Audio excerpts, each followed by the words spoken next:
All right. Well, thanks. Is it recording? Are we recording? Are we on? Yeah, yeah, we're recording. I'm very curious about your personal process. We did a podcast about a month ago, and I would have loved. It was like a getting to know you kind of thing, but I would have loved if we just talked about process. Like that would have been amazing. Yeah, definitely. But I had a feeling that we would definitely have that conversation another time. So you had a good idea to kind of talk about artistic process. So where do you even start with yours? Well, first of all, the idea came from you. I just want to go ahead and give you that recognition. When you called me this morning, and just for, I guess, listeners' sake and viewers' sake, this morning I ranted on Facebook about how my family don't support me, boo-hoo. But, all in all, I'm a confident person, I'm an expressive person, so if I feel a thing, I'm going to say a thing. But other than that, you reached out to me this morning and just, like, hey, I hear you, checking in on me, which was great. But you had said something that it was a trigger. And what you had said is after you finish a project or, when you come to the final moments of the project, you get melancholy. You kind of get that, what is it, like you get down. It's just all that adrenaline, like you were saying. And it made so much sense to me. It honestly was like, wow, that is a part of the process. That's just how it goes. That's the next thing. And so I shouldn't get so in my feelings about it, because that is just how the process goes. I don't know how I start my processes. I just have an idea and I go for it. But I think the fact that it's just the process it's just that big circle of life. I don't know. You start noticing things that you didn't notice during the process. Like you're just you're in that moving moment. You're moving, you're busy, you're working, you don't have time to really see anybody. But then at the same time, when it slows down, you're like, wait a minute, no one even reached out. No one even said, hey, I see you working. I didn't get anything like that from 99.9% of the people who I thought always had my back, which was my family. Like maybe, 1%, like my cousin, who I, don't even know very well, reached out. So it was hard. Do you feel like part of what you do is for them? Like, are they your audience in some way? They are definitely my audience because they know me. And this is such a new thing to me too, right? Like I'm not a filmmaker. I'm an artist, and I've really only been doing art for just a handful of years too. So, taking all that in consideration, yeah, I do expect the friends I've known for 5, 10, 15, 20 years and my family who I was born into to support me. Of course, they're my audience. But it's coming to the point now in my career that people who I didn't expect are now the more valued audience, and it's kind of shocking. It's a little shell shock, It's a little like what? This is not what I expected it to be, but what are you gonna do? Yeah, what we're talking about is like an artist's what do they call it? Like when someone has a baby, a woman has a baby. They suffer postpartum depression, right? Because here you are at 9 months. It's really all about the mom.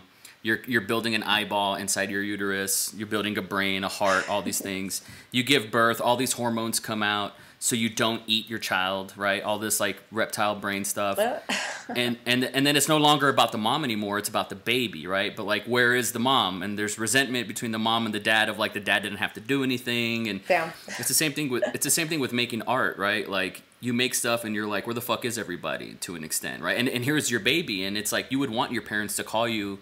You'd want them to see your baby and to be a part of its life, right? Yeah. Isn't that what we're talking about? That'd be here? nice. It would definitely be nice. And also, it's just because I'm just punching out episodes, so it's every single day. It's probably to my emotional detriment, but because I have series and I'm punching out episodes every couple days, it's just another slap in the face. I know my family doesn't care. Every day for the next for the next I've already put out 3. The next 4 episodes, it's gonna be 4 more slaps in the face, knowing that my family just is. They're what? Where are they? Where are they at? Like, there's no one knocking on my door sending me flowers, or not that I'm expecting that, but like if my sisters or brothers did really anything that was like what they loved and what they wanted and this is what they dreamed of, they worked so hard and I would be there like, yeah, that's amazing. Like, congratulations. Like, that's really awesome that you've done that. But no, I guess I don't know. I feel like I guess like my parents just don't want to see their grandchild. Maybe it's because I don't have children that's less important because it's not a living thing to them that is less important. You'd be surprised how parents are still fickle even when there's literal blood grandchildren involved. Like I bet. sometimes they don't give a shit. They don't give a shit. Yeah, I get Sometimes it.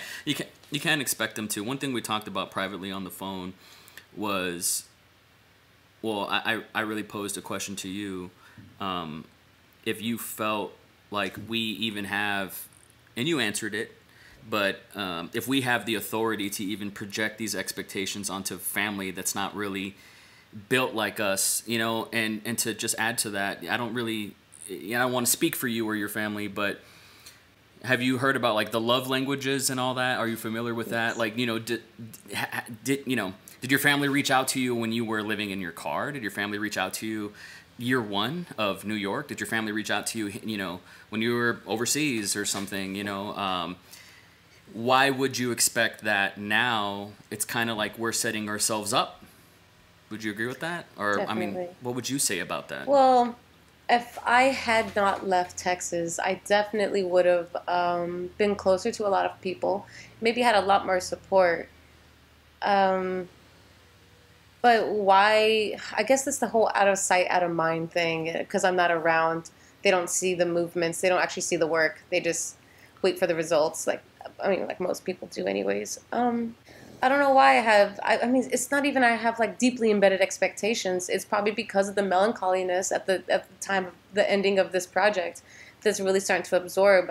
For the most part, I don't go throughout my day wondering why my parents don't hit me up. I kind of, it's always, I wouldn't even say if it's something I hide. It's just something I don't care about. It's just because of this project, and that I actually did something that to me is amazing. And I would have really liked the people that were closest to me to really pay attention. But I guess that's not, you don't always get what you want. But I mean, there are some things in there. Like my mother reached out to me maybe a couple weeks ago, 3 weeks ago. And this is like a big deal. First of all, my mom never calls me. Like, she does not call me. We do not call each other. If there's no hate, we just don't call each other. So if my mom calls me, I'm like, oh my God, what happened? Like, who's in the hospital? Like, what's going on? Who died? And she's like, hey, I wanted to ask you if you can write me an article about your perspectives, what you're doing. And I mean, like 3 weeks ago, I was busy. I was trying to finish editing, getting everything conformed, getting the scoring together, getting the credits. It was just nuts. You understand exactly what I'm talking about. And I was like, Mom, I really don't have a lot of time. But what you can do is you can ask me a series of questions. I'll answer them via email, or we can have a phone conversation like what you and I are doing. And yeah, let's get that, because she's a publisher, she's an editor, and she's an author, and she does all those things. And she's like, yeah, that's a great idea. Let's do it. And still to this day, and she never hit me back up. It was like, okay, well, what were you doing there? Like, asking me to do this extra work for you, and you weren't willing to reach out to me. Like, I'm an adult. Like, I'm 33. I'm your daughter, and I guess, but at the same time, like, I'm an adult too. And the things that you felt when you were 33 going through your life is probably the same exact things I'm going through. Maybe I need some compassion. That's another thing kind of set me off. I'm like, well, why do you pretend to care? But if you're not going to care, don't give a shit. Don't give any shits. Don't give a fuck about anything I'm doing. But don't pretend to fucking care. Yeah. Well, let me ask you, since you, your whole family have this military background, and Yeah. there's a particular sort of dialogue with people from. Didn't you say your mom was a Marine, but you went to the Navy, and everybody did everything. Yeah. But you always hear with these soldiers about accountability. Yeah. Right? I mean, surely you've heard about that. You've heard that word a few Definitely. times. Just peripherally, just from some military buddies, it's all about accountability. So, do you feel, is this, and I'm curious because I have a 6-year-old daughter, and I'm always thinking about what I'm going to leave behind her. And I'm trying to just fill her with like an overabundance of self-esteem. Yeah. Like that, in case I die tomorrow, like, does she have that self-worth? Because that's something I never had. My whole racket was that, it's funny. My mom listened to our podcast and she couldn't even make it like 30 seconds because apparently, we started, restarted so many times. And then on one version, I had asked you about your family and I had said, oh yeah, I had to cook for myself. I didn't really have this kind of system in place and I had to make my own meals. And my mom was like, why you gotta tell everybody that? And I'm like, well, it's my truth. I gotta speak my truth, Ma. Like I don't want to sugarcoat it. Like that's the way it happened. I'm not trying to say you're a bad mom. I'm not trying to say that, but if the shoe fits. But no, it's just, I'm always thinking about, because I'm like, when you have a kid, you're always thinking about the past, present, and future. What didn't I have? What did I need? Okay, yeah, but it made me who I am, and I want to give my daughter that, blah, blah, blah, blah. Do you kind of feel like a little girl that needs compassion from her parents, like, and they need to make the effort first? Or what do you say to this whole military sort of talk about accountability and how you have to swallow your pride and you have to follow up with your mom, and whether if she was serious or not, maybe she got swamped or something. Like what about all that? Yeah. How, do you feel like it's on you or do you feel like it's on them? Is it on both of you? Who's taking accountability here? Is it your parents because they're your parents, but you said it yourself, you're this 33-year-old young woman? How is this movie supposed to actually play out? How do you want it to play out? What's it supposed to look like? I mean, there's obviously no rule book on how families are supposed to be, of course. I feel like I have tried to reach out. When I left, even when I was in the military, I'd go home. I'd go home often. Like maybe even it's like twice a month sometimes. And that's hard when you're in the military. And like I lied a lot. I didn't write any of the chits. I was like, screw it, I'm just leaving this weekend. And I'd leave. But I feel like I did my part, especially in my mid-20s. I feel like I did as much as I could, but with I was also going through a lot of like trauma and a lot of like things because just got off deployments and having to go through these experiences and having to deal with these fucking people. I made some of the best friends I ever had in the military, but most of the time, like I just fucking hated them. But it was just a lot for me to go through at the time, and every time I would go home trying to seek refuge, trying to find sanctuary, I was met with stress, arguments, crying. Like, it was just not a pleasant place to be for me. And as I started developing, becoming liberated, becoming the woman I am today, I've learned that I need to control my peace. I need to control that circle of where I feel comfortable. And for me to reach out now at this point with the, things I went through as a child, the things I went through, as a teenager, things I went through as a young adult in Texas, I have very limited reason to feel as if I'm obligated to reach out and to correct something I didn't break. I didn't break myself. I didn't do this to myself. Of course, when I became an adult, I did that. But as a child being raised in an atmosphere that I wasn't comfortable with, like that definitely wasn't my doing, And I'm not saying that's my parents. My parents were trying to aim to make me unhappy, but that's just what happened. I do wholeheartedly believe though that if my parents are watching this now, and I'm just gonna look at the camera, like if you actually sat and discovered how to speak to me, we'd have way different conversations. We'd have progressive conversations, understanding conversations. I just think that honestly, like, you're my parents still, still your daughter, but I'm going through this road now. Imagine what it's like to be me. I can't imagine what it's like to be you. I can't. I haven't reached that, but you've been here. Imagine what it's like to be me right now. Learn how to speak to me. I can't stop being who I am right now because right now it's making me successful. And I can't. I can't stop it. Fuck yeah, and you shouldn't stop. You shouldn't stop because it works, and in a way you're talking about. I feel like this journey that you are on still right now. You are still becoming like this woman that you are right now and who you're gonna be, and the day may come. Who the fuck knows when you decide to have a child and you're gonna have to have all that existentia and everything that you're going to have to put onto that little boy or girl or whatever they want to be. You're going to have to put that and have those conversations. I have a lot of empathy for parents from our generation because they didn't fucking know. You know, I had this conversation with my mom. It was the last conversation I had with her maybe 3 weeks ago. And it was in the same conversation where she was talking about this podcast and she thought I put her on blast. And I'm like, you thought I put you on blast? Like, I didn't even say anything, right? And even on my documentary, The 6 Weeks on 6th Street, she was just like, I don't like the way you portrayed me. And I was like, Mom, I aired our entire phone call. I didn't even cut our phone call. It was the whole thing. Like, that's you're hearing yourself and you don't like the way you sound. Damn. Like, that's real. That's real. Yeah, I did not manipulate the content. But at the same time, you know, I feel like I read this book by oh gosh, I don't remember his name. But he wrote a book called Marihuano, and it was talking, and the opening page talks about the worst thing that a Mexican can do to another Mexican is be successful. And there's this whole crab theory, right, where you've heard it, where it's like, you know, the crab wants to get out, but all the other crabs pull it back in, and there's some crabs that like push the other crab out so it can get out. I came from that pot where all the crabs wanted to pull me back in, and I had to get out. And I look at you got out as well, right?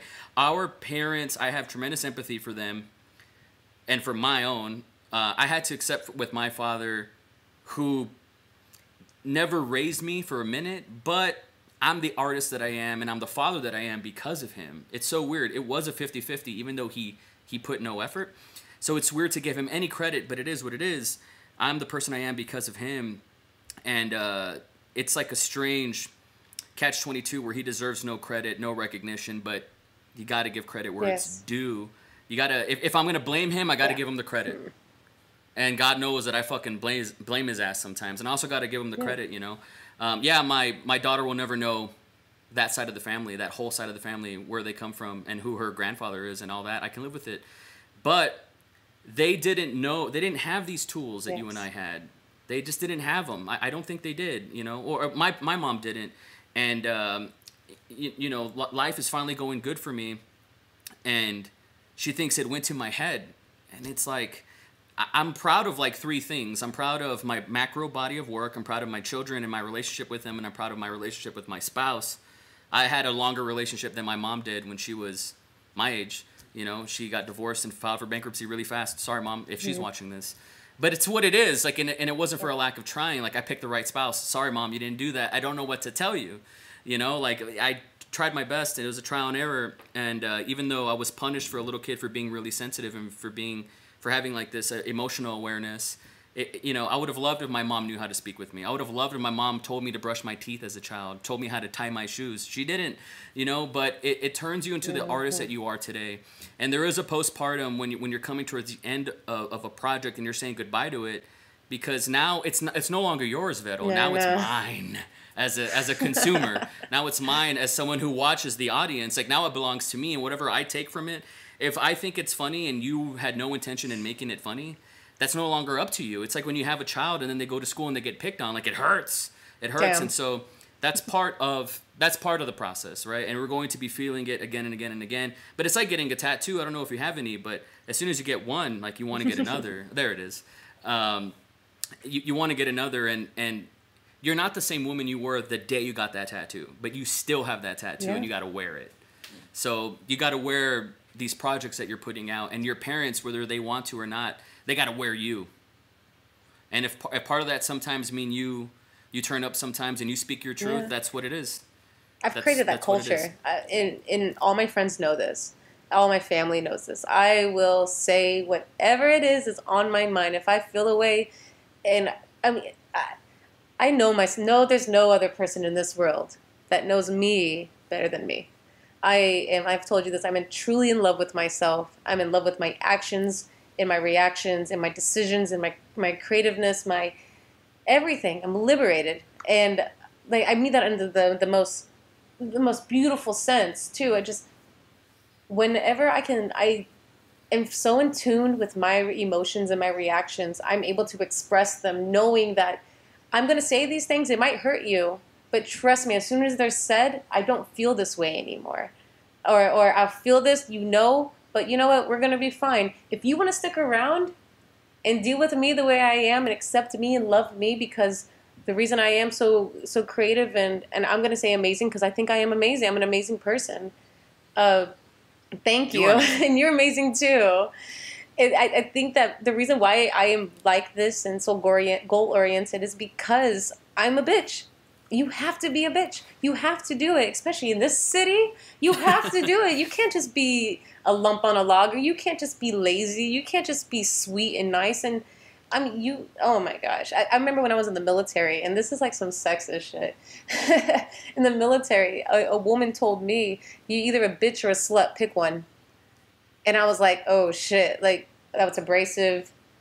Probably it's very sexist, but at the same time, it resonated, and it's something I carried along with me. I think that goes with men as well. Definitely. But you don't tell men that. It doesn't. It's not. You don't tell men you're a bitch or slut. Well, we tell them we tell them that in a different way. It's like be a man, aka be a bitch, or don't be a pussy. But why are those things? Right? But why are those things women related? I know. I don't. So like it's very sexist. I didn't invent it. But you're right. It's either toxic. You're a man or you're a pussy, and I mean, pussies take a beating. Like I don't know why that's like the the lower. They take a mad beating for sure. But anyways, I agree with you. It's something that I've learned, and yeah, a lot of people don't like my mouth. A lot of people don't like my opinions or my ideas, but I'm always real. I'm always going to be honest with you. If you come to me, expect honesty. Don't expect advice all the time because I don't like to advise people.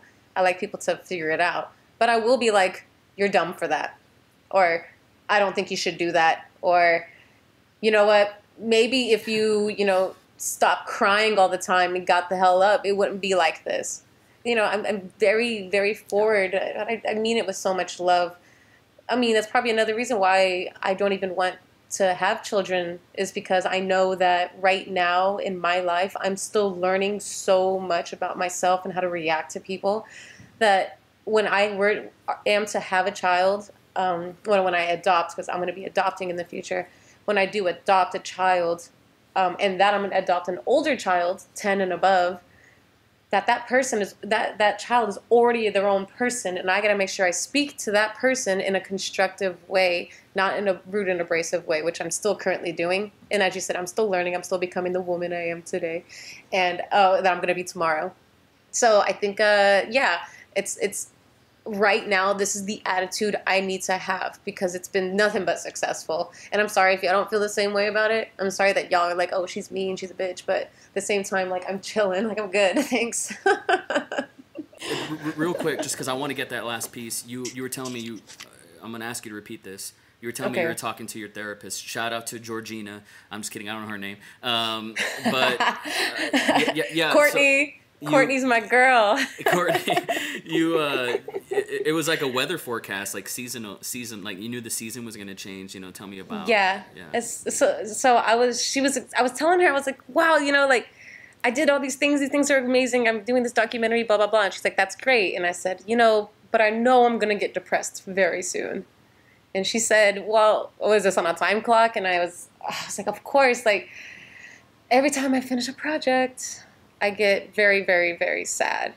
And it's because of what you said this morning. It's a part of that process. You get melancholy after a project, and it's so real. It's so intense, and it's gonna come like waves, right? I was saying the tides and the leaves, the seasons. They're always gonna go. They're always gonna come, and trust me, they're gonna go again. They're gonna go until it's all gone, and that's not gonna be gone until you're gone. And once that happens, who knows? Let it go. It sounds cliche, like there's highs and lows, there's peaks and valleys, but it's true, man, and also I think the melancholy, a Marine told me this, with victory, with a win, with achieving a goal, whatever, you climb a mountain and then right behind it there's another mountain and it's higher and you're like, fuck, I got to climb that too. And so I think that's a form of melancholy, this inevitable of like, what's next? Now, I got a handful of nothing, the game is over, now I got to pack everything and come up with a new idea. But everything that you described, your self-love, to me is like the formula for success. A lot of people never get out of the gate and know who they are, and they never trust who they are, and they never just act on that and like love themselves. Like a verb, like they don't actively love themselves, which includes accepting love and accepting criticism, but also not letting it fuck with you and get to your head and all these things. Like most artists, aspiring creatives, anybody approaching anything, they never even get out the gate. So the fact that you've come full circle a few times enough to even see the pattern, like I think you're doing something right. I would just tell you to keep doing it, to keep leaning in, and I think it's working for you, man. Like I look at everything that you described. I miss that. Like I haven't felt that way in a long time. Like the crying after an edit, I had that with my first movie, but that was 8 years ago. Like I've made some good stuff that I think I really like, but I haven't had that feeling in a long time, and I'm in a part of the process where it's like, you just reminded me that that's what it's all about. It's not about the checkbook. It's not about the khakis. It's not about the Doc Martens or whatever the success is optically for people. The watch. I don't give a fuck about that. But it's about man. I gave it my all. Here it is. Where the fuck is everybody? You don't think Van Gogh felt like that? Picasso, as popular as he was, you don't think he felt like, yo, you don't even care about this? This is what it's all about. I'm sure Steve Jobs felt that way too. So I think we're in good company, and I think you're doing something right. So just keep being yourself, keep loving yourself, keep trusting that. I think that's the magic sauce right there. That's the secret ingredient. Thank you. It's refreshing waking up, just kind of getting here, being present, and saying, like, I know even in your 6 weeks since on 6th Street, you even said, if I can recall, it's been about a week since I've seen it, but you said, like, I've earned this. I've earned this pain. I've earned this sorrow. I've earned this loneliness. I've earned this. And that's exactly how I feel. We are definitely birds that, of a feather. It just makes so much sense that the reason why I love myself so much is I fucking earned it. I earned the right to love myself. I deserve myself. We always talk about, I don't deserve you, or you don't deserve me, and all that. I deserve myself. And no one, like, that's it. I don't need anybody. It's wonderful. It's so great being so just like forward with myself too. And and I hate this, and it's weird, and it's kind of, it's a little condescending, but people think I'm damaged. They're like, oh, because you don't want kids because you're dealing with some sort of trauma. And I'm like, well, I'm dealing with trauma, but I don't want kids because they cry and they poop, and like you have to raise them, and that's a lot of work, and I've got things to do. I don't want, but I've got things to do. Yeah. I got work to do. I got history to make. Just kids are not in my mindset. So not everyone's damaged because they disagree with you. They're just, it's part of their process. You got to respect their process, respect your process, respect my process, respect everybody's process. Yeah, respect your process. And also, man, like, I come from this hood where if you're a 19-year-old girl and you haven't had a kid yet, something's wrong with you. Yeah. I feel so bad that there's that. We're still in the old world kind of expectation of like, where are your kids at? And your boyfriend, where is he? Blah, blah, blah, blah. I get that a lot. What the fuck is that? Yeah, so I'm sorry that you're still getting that. Man, shit. I know. I still get it, especially from younger guys. Like, I'm 33, right? I've said this. And I'm from like 25, 26-year-old guys.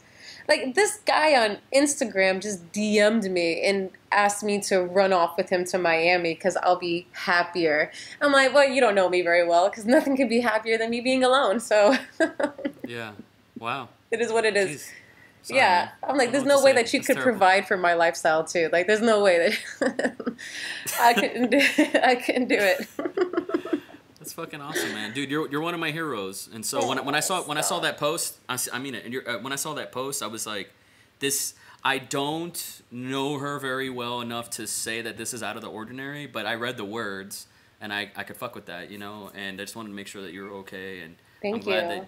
I'm glad that you're fucking phenomenal, and you are phenomenal. And we're in the middle of Perspectives, and there's still how many more episodes? 4?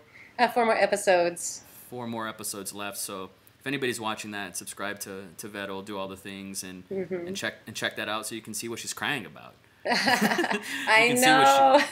What she's pouring herself into. It's a lot of work, It's definitely a passion project. It definitely. Thank you so much. I just really thank you, because that's exactly what I'm talking about. Whenever I made that post, that's exactly what I'm talking about. Just saying, yo, I see you. this is incredible, or this is important. Just that's all somebody needs. Like, just like it, put a heart, do something, let someone know that they're being watched, because it's hard being a creative, especially right now.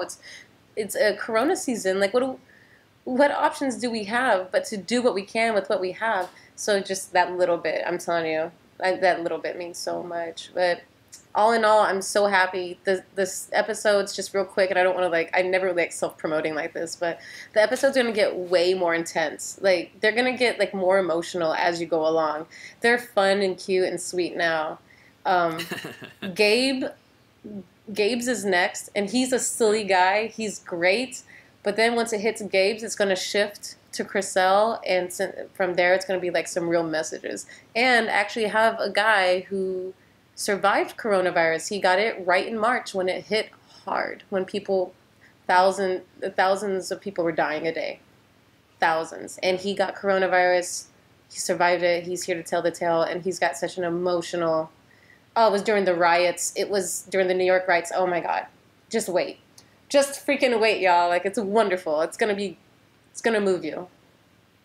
It's like we're watching an A&E documentary in real time. Like, we're living. Don't you feel that way about 2020? We talk a lot of shit, but like, we're literally we're living in like times that generations are going to be talking about this forever. Yeah, but yeah, absolutely. I've said it. I consider this the equivalent of the bubonic plague. We're still talking about that. Yeah. For sure.